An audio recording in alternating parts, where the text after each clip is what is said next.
I've been hooked on the village of Gaoluo ever since my first visits there over the New Year's rituals in 1989.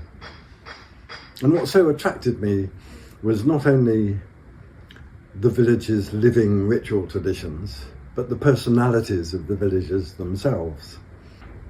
Through my regular visits over the next 15 years, they looked after me with great kindness and humour and gave me a really inspiring education.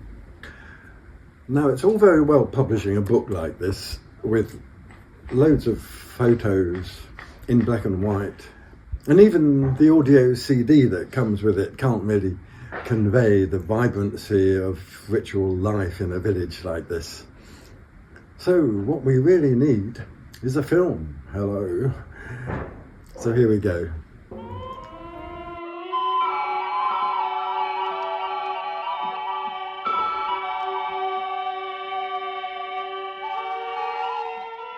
Throughout poor villages on the plain just south of Beijing, amateur ritual associations serve funerals and calendrical rituals, enduring tribulations under successive regimes. These groups are charitable associations. Many have sectarian names, but the titles often include the term 音乐, music, referring strictly to the solemn classical style of wind ensemble transmitted from Buddhist and Daoist temples. The ritual soundscape consists of 3 types of music: 声管, wind ensemble,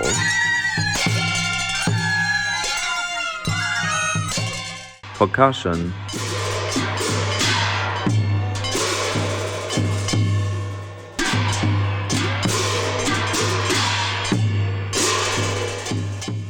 and scripture recitation.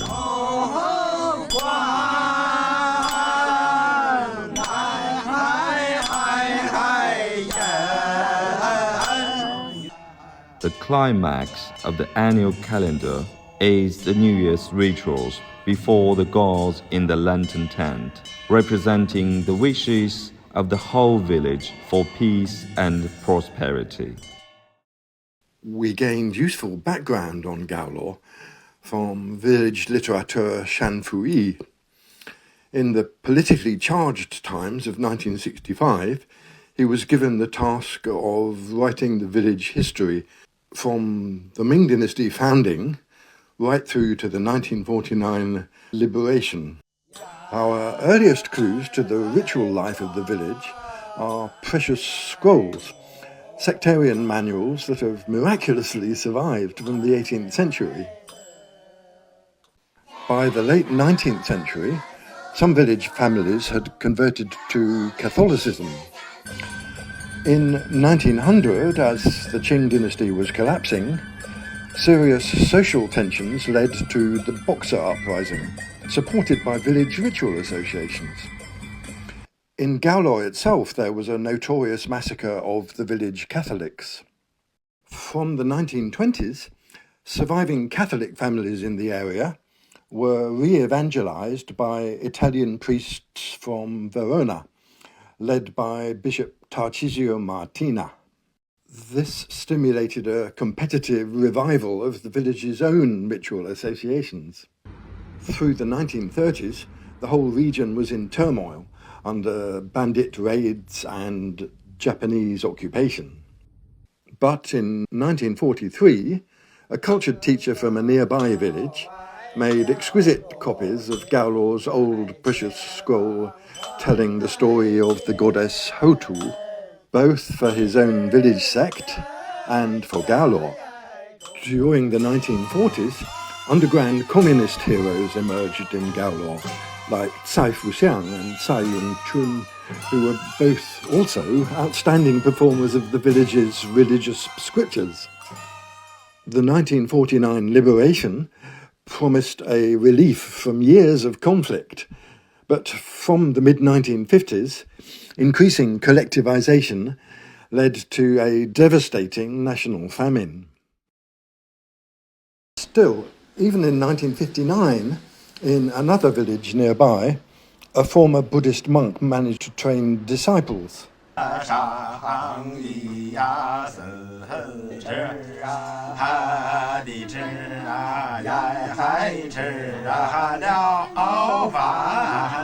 With everyone back in the village for New Year, the association members refresh their memory of the long instrumental suites by reciting the gongchi solfeggio outline of the melodies.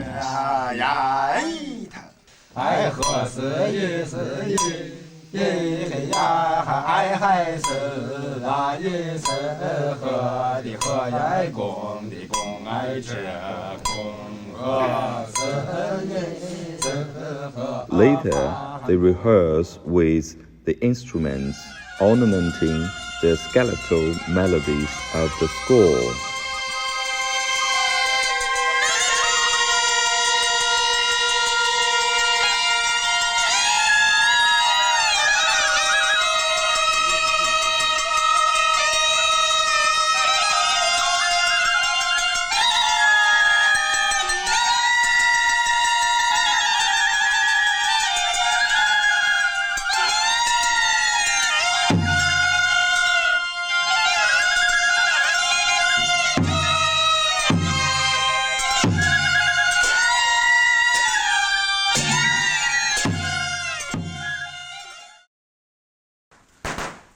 Before dawn on New Year's Day, at the house of the kindly Cai'an, the family make offerings to the ancestors in the courtyard and eat dumplings together with lashings of garlic and vinegar.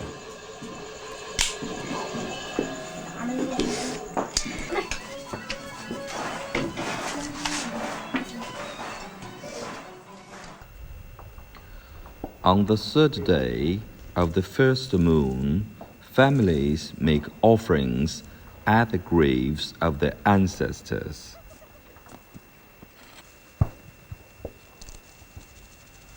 Over this period, villagers requested the association to perform several funerals.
Next morning, the association escorts the palanquin to the burial grounds outside the village.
After the famine eased in 1961, there was a brief but crucial revival of traditional culture when a group of keen teenage boys learned the vocal liturgy with their master Cai Fuxiang. Soon after the Cultural Revolution broke out in 1966, factional warfare spread from the towns to Gaoluo. But even then, the young Cairan, who was himself a Red Guard, managed to rescue the village's Hotu precious scroll. Once the commune system collapsed in the late 1970s, Cairan served briefly as village chief again while taking part keenly in the vocal liturgy. Through this period, there was a vast revival of local ritual traditions all over China, and in our association, there was a core group of senior members from the old society. The formidable leader He Qing steered the association through the years of Maoism and was at the head of the 1980s revival. Younger recruits like the great maestro Cai An had learned in that brief interlude between the famine and the outbreak of the Cultural Revolution. He assumed the task of maintaining the ritual tradition. He was now running a general store with his wife just opposite the ritual building. Another great performer of the Hotu precious scroll was the career party member Li Wenbin. Under all regimes, the cadres of villages like this have felt a great responsibility to protect the ritual heritage of their associations. While He Qing was on his deathbed, Cai Yurun took over, both as village party secretary and as leading guanzi, oboe player in the association. Another deeply committed ritual musician was village policeman Shan Rongjing. Tradition excludes women from taking part as performers, but they are devout worshippers and keen supporters of the association. The village may be quite remote from the county town, but it was never isolated from modernity or the outside world. In the 1930s, village kids used to love going to Bishop Martina's house to listen to his wound-up gramophone. After the end of the Cultural Revolution, as the commune system disintegrated, children began getting a better education, and people migrated to nearby towns and cities in search of work, as TV and pop music became common. 3 decades of Maoism had protected such villages from these developments, but they hadn't entirely succeeded in eradicating tradition. One significant moment that consolidated our bond was getting my head shaved by the village barber, much to everyone's amusement. All this was still a decade before groups like this were hijacked by the razzmatazz of the intangible cultural heritage system, with its sanitized packaging of traditional culture, quite removed from its function in local society.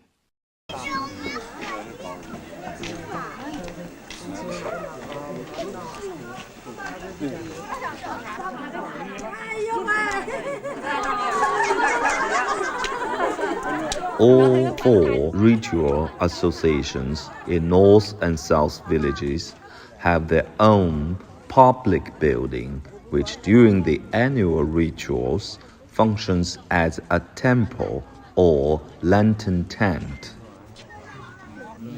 The New Year's rituals over 4 days around the 15th of the first moon are called seated at the altar to receive the gods and seek their blessings for the community to ensure well-being.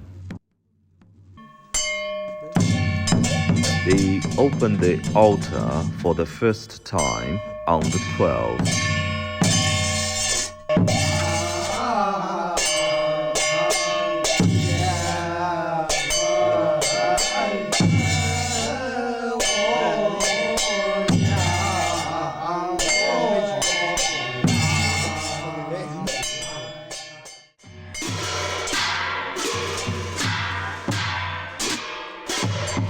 The complex balletic symbol patterns of the percussion suite evoke the mudras of Buddhist and Daoist ritual.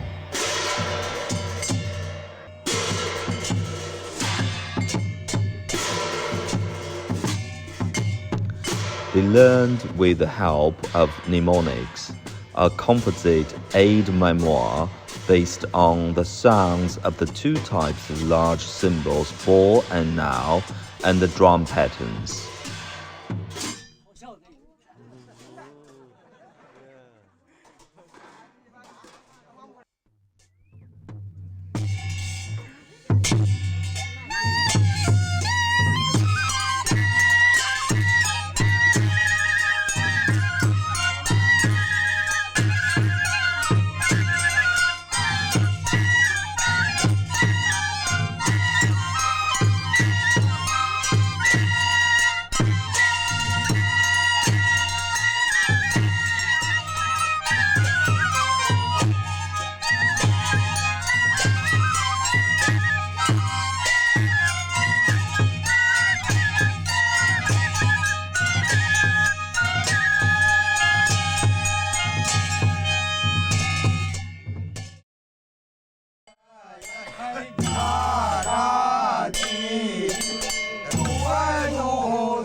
To open the altar this morning, they sing the powerful, exorcistic, pseudo-Sanskrit mantra incantation of Pu'an.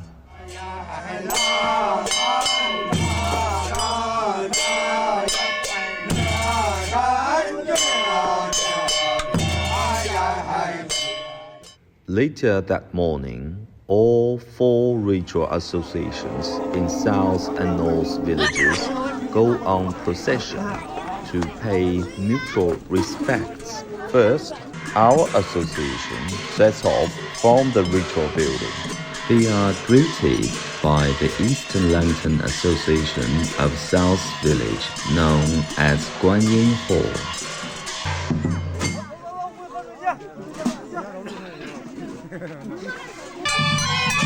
They proceed together to North Village, which has its own Guanyin Hall.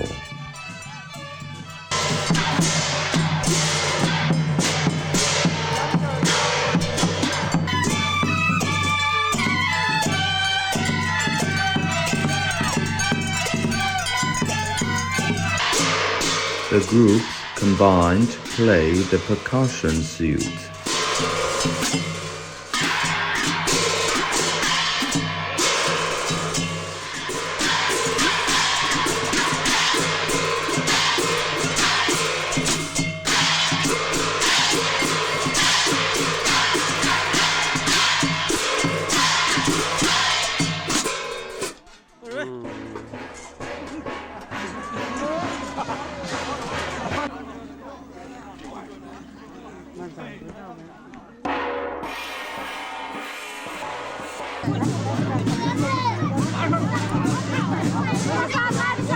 The South Village Eastern Lantern Association plays the incantation of Pu'an.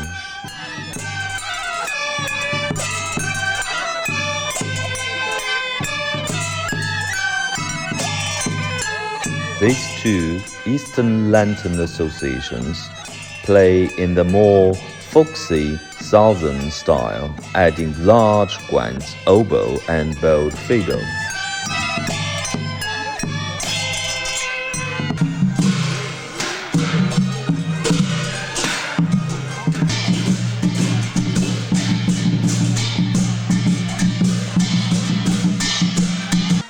All 4 groups arrive back at our South Village ritual building, combining to play the incantation of Pu'an again.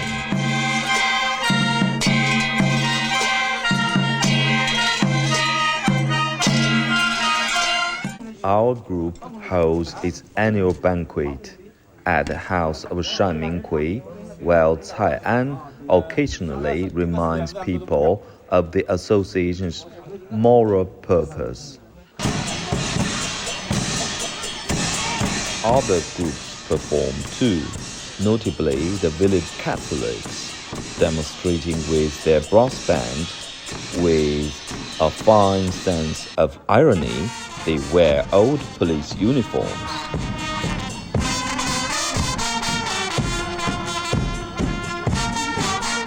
As well as the Shaolin Martial Arts Association.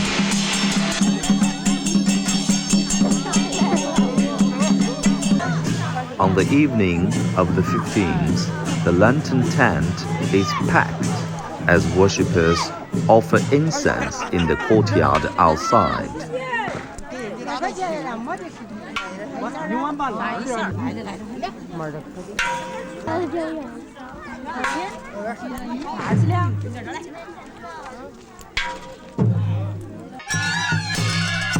And the association plays the long suite Ma Yu Lang.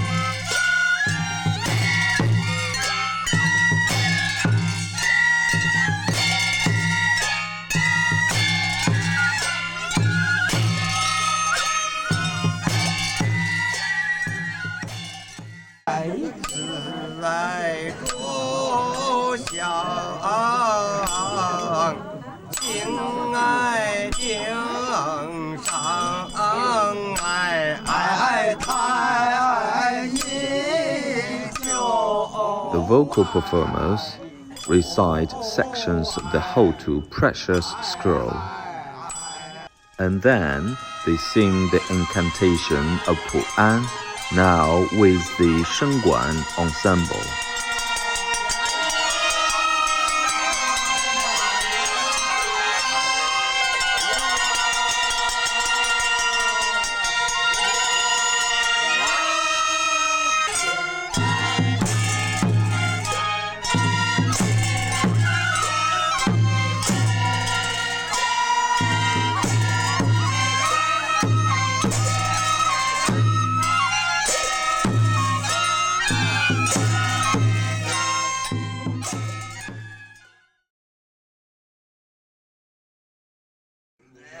Next morning, they open the altar for the last time.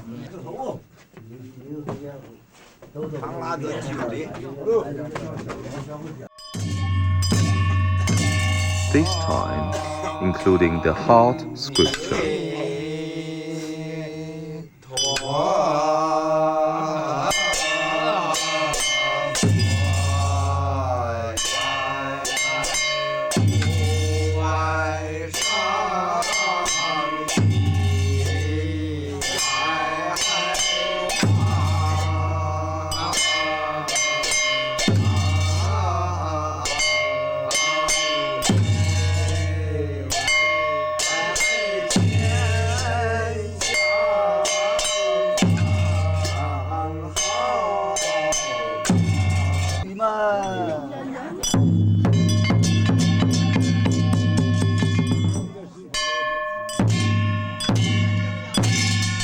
On this last evening, they recite sections of the whole two precious scroll again.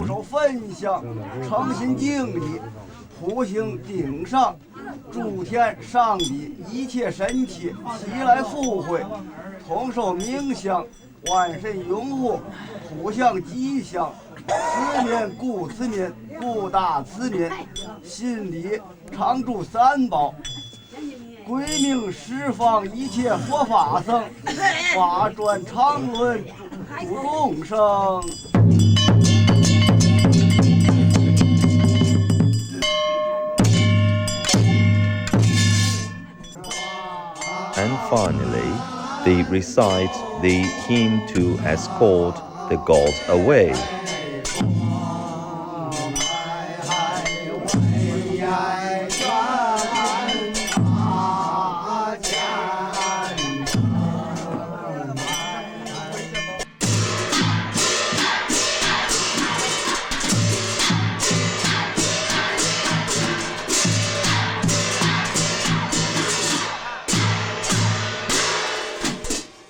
And they go outside to burn the god petitions.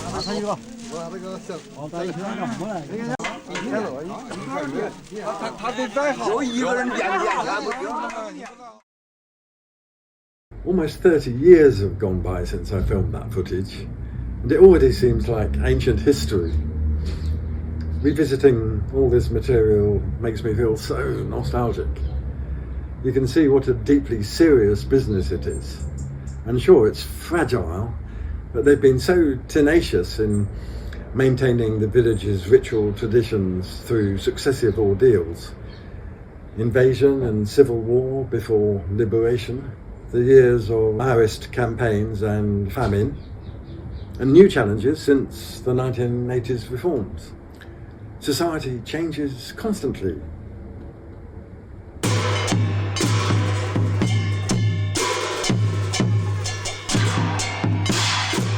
Over New Year, they delight in playing the percussion suite every day, but on the final evening, they give the most inspiring performance.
the solemn and exhilarating suite, indeed the whole ritual tradition, clearly means a lot to them.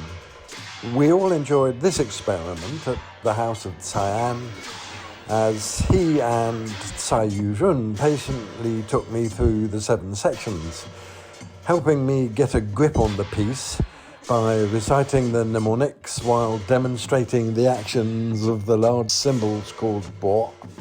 You can feel the immense satisfaction that they derive from working through all the twists and turns. 刚开始用长3盘开一个很短的小头，然后就是7正身。正身这7声呢，第1声跟哪一声都不一样，第2声跟第5声有很相似的地方，第3声呢跟第6声有很多相似的地方，第4声跟第7声有点相似的地方，但是它绝对不一样。在第5声以后。 中间要加一个这个长3盘这个和气过节线要加点这个是很随意的。那根据打的速度快慢，如果打的速度太快了，你要加的短一点；打的速度过长，过快了，那就要求加的短一点。看到了第6声和第7声中间呢，还是同样加点长3盘和气过节线。 要加点这个，它的说起来有什么多少意义，这个还说不上，反正就是你这个老年人们慢慢传下来的，就老是沿袭着往下传，到现在呢都传到现在。The mnemonics are composite, focusing on the balletic movements of the bo symbols. The invariable sound of the now symbols is represented by the sound tong. And the major role of the drum, which holds all this together, is also heard in occasional mnemonics. 就看茶里茶里茶通茶茶茶里茶通茶通茶。 茶里当当儿通茶通，茶里通儿一通茶通通，茶通通茶一茶茶，茶通子通茶。 They've managed to stick together so far, but then they veered off into another section. So later, swapping roles, they go over section 1 again more accurately. 一声分别，现在开始。茶里茶里茶通茶茶。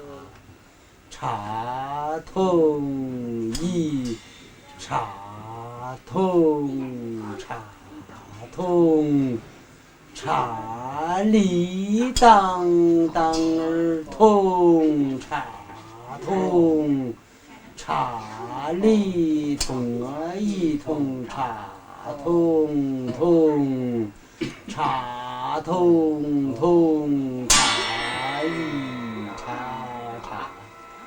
茶通子通茶，通茶一茶茶通子过过，通茶一个通茶，通茶通茶的茶通子通着通茶。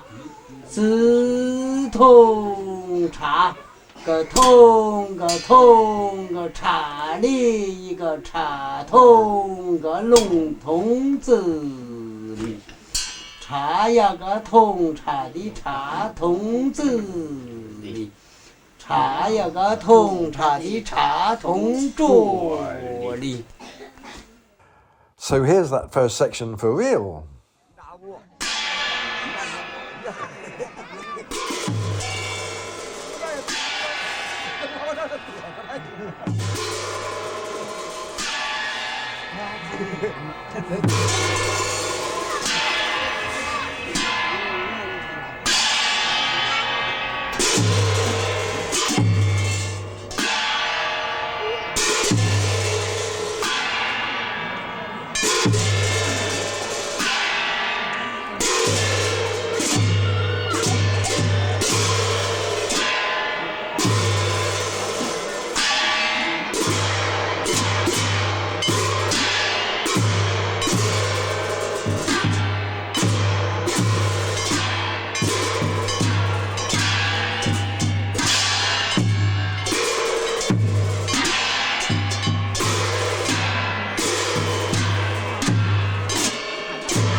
Next, they demonstrate section 2. 是什么？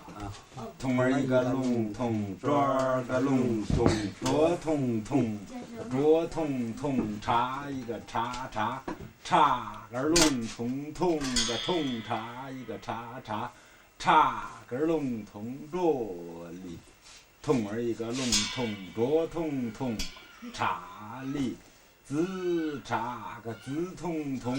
个桌筒筒茶一个茶茶一个筒茶的茶筒筒个茶里个茶筒个笼筒子里个茶筒子筒茶一个筒茶一茶茶筒子过个筒茶个筒茶筒茶筒茶的茶筒子筒桌个筒个茶。字儿笼筒茶一个筒茶的茶筒筒个茶里个茶筒个笼筒子里，茶一个筒茶的茶筒子里，茶一个筒茶的茶筒桌里。And here's section 2 for real.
And now, here's the suite complete in the majestic performance on the final evening of the New Year's rituals.